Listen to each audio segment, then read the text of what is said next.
ચૈતર વસાવાના પત્ની શકુંતલા વસાવા જેલના બહાર આવે છે અને હજારો આદિવાસી લોકો છે તેમના વચ્ચે એક મોટો ઘટસ્ફોટ કરે છે।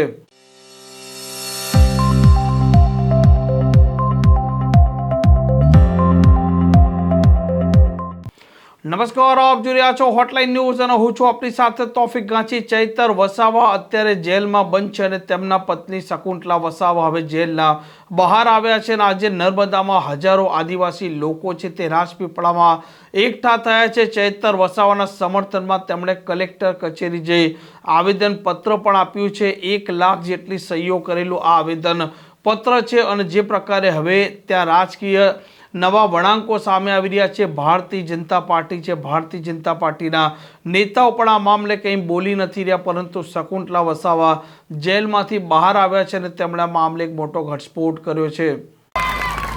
કાલે અમને હાઈકોર્ટ દ્વારા મને અને મારી સાથે 4 ખેડૂતોને જેલમાંથી મુક્તિ મળી છે।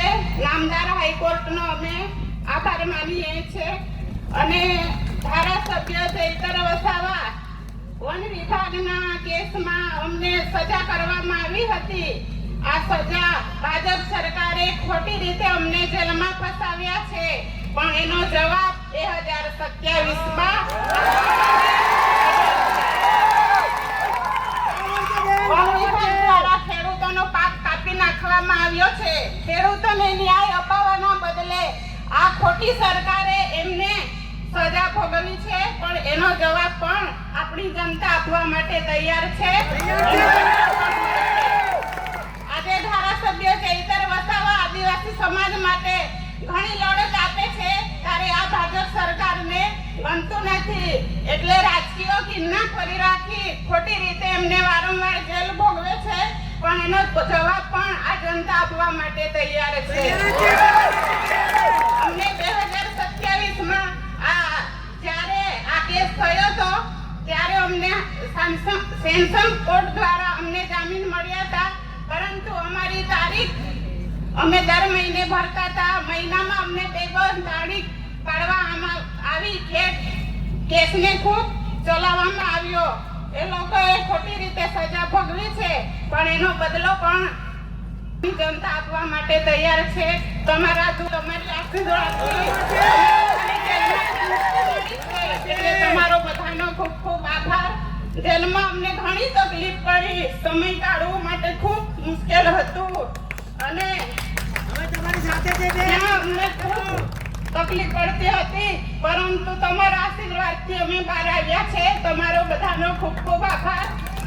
જેલમાં અમને ધારાસભ્યને દર શનિવારે પતિ પત્નીની મુલાકાત કરવામાં આવતી હતી। તમારા બધાને સાહેબની તબિયત પણ સારી છે, તમને બધાને સમાચાર આપ્યા છે। બધાને મારી યાદ આપજો અને ટૂંક સમયમાં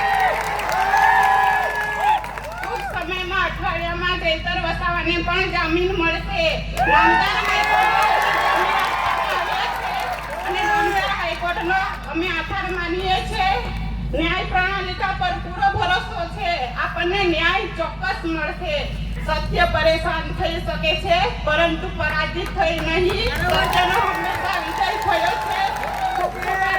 તમે બધા મોટી સંખ્યામાં આવ્યા, અમને સમર્થન આપ્યું, એ બદલ તમામનો આભાર। આ પ્રકારના સમાચાર માટે હોટલાઇન ન્યૂઝના ચેનલને લાઇક, શેર અને સબસ્ક્રાઇબ કરવાનું ભૂલતા નહીં। નમસ્કાર।